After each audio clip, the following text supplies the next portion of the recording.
তাহলে M R এ গুণ করলে কি হয়, এম এ সমানুপাতিক এফ। ঠিক আছে, তো আমরা জানি সমানুপাতিক চিহ্ন ওঠানোর জন্য আমরা কি জানি, যদি এখানে এমনি দেখাচ্ছি তোকে ওয়াই সমানুপাতিক এক্স হয়, এই সমানুপাতিক চিহ্ন ওঠানোর জন্য আমরা একটা কনস্ট্যান্ট বা চেঞ্জ হবে না এরকম একটা জিনিস এখানে গুণ করা লাগে। তাহলে ওয়াই সমান, এখানে আমি সি এক্স, সিটা কি কনস্ট্যান্ট, কনস্ট্যান্ট বা ধ্রুবক, বাংলায় বলে ধ্রুবক। ঠিক আছে, এটা এখন তাহলে আমরা কি এম এ সমান, তাহলে এখানে একটা কনস্ট্যান্ট আসবে এফ এর সাথে, সি এফ, এই সিটা কি কনস্ট্যান্ট। ঠিক আছে, এখন এই ক্ষেত্রে আমরা সি এর মান 1 ধরে নিই। বুঝা গেছে, এত কিছু বোঝা লাগবে না, জাস্ট মনে রাখবি সি এর মান 1, আমরা 1 পাই। হ্যাঁ, তো তাহলে সি এর মান যদি 1 হয় এখানে বসা, তাহলে কি হয়, এম এ সমান 1 গুণ এফ। তাহলে কি হয়, এম এ সমান এফ, এটা তাহলে এফ সমান কি এম এ, তাহলে এফ সমান এম এ, এটা বলের সূত্র। বল সমান তাহলে কি, ভর গুণ ত্বরণ, তাই না? দেখ, তাহলে এই জিনিসটা মনে রাখতে হবে সবসময়, এটা খুবই গুরুত্বপূর্ণ। এফ সমান এম এ, তাহলে বল সমান ভর গুণ ত্বরণ। ঠিক আছে, তাহলে একই জিনিস আমি আরেকবার বলি, যে এখানে আদি ভরবেগ এম ইউ, শেষ ভরবেগ এম ভি, টি সময়ে ভরবেগের পরিবর্তন হয় M V minus M U, তাহলে ভরবেগের পরিবর্তনের হার অর্থাৎ একক সময়ে কতটুকু পরিবর্তন, সেটা M V minus M U ভাগ টি। এখন ভরবেগের পরিবর্তনের হার সমানুপাতিক প্রযুক্ত বল, এটা আমরা নিউটনের সেকেন্ড ল যেই আছে ওটা থেকে আমরা জানি। তাহলে ভরবেগের পরিবর্তনের হার এটা এখানে বসালাম, তারপরে সমানুপাতিক চিহ্ন ছিল সেটা দিলাম, তারপর প্রযুক্ত বল এখানে এফ।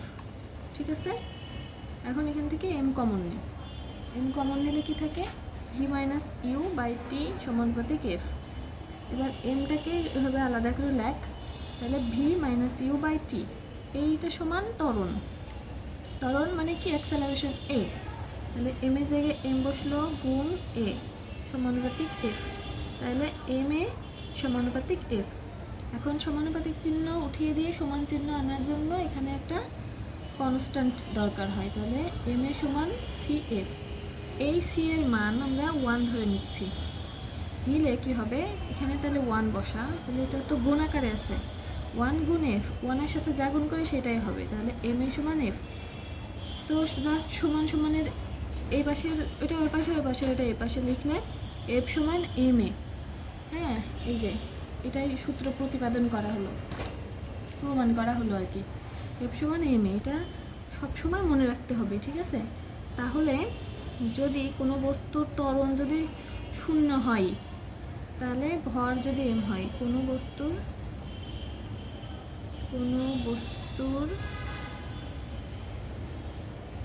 ত্বরণ 0 হলে কি হবে, বল সমান তাহলে ভর গুণ 0, ত্বরণ যদি 0 হয়, 0-এর সাথে যা গুণ করি সেটাও কি 0, তাহলে কোনো বস্তুর যদি ত্বরণ 0 হয় বলও 0 হবে।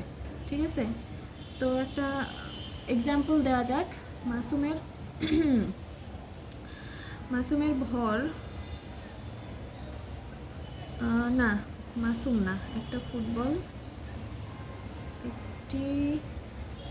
ফুটবলের ভর 2 কেজি। ঠিক আছে, 2 কেজি। এখন তার উপরে কত বল প্রয়োগ করলে তার উপর কত বল প্রয়োগ করলে তার ত্বরণ মিটার পার সেকেন্ড স্কোয়ার হবে। এটা প্রশ্ন, ঠিক আছে? তার সমাধান তাহলে কি হবে? যে আমার দেওয়া আছে ভর, ত্বরণ দেওয়া আছে, বের করতে হবে কি কত বল, তার মানে কি বল বের করতে হবে, তাই না? বল। তাহলে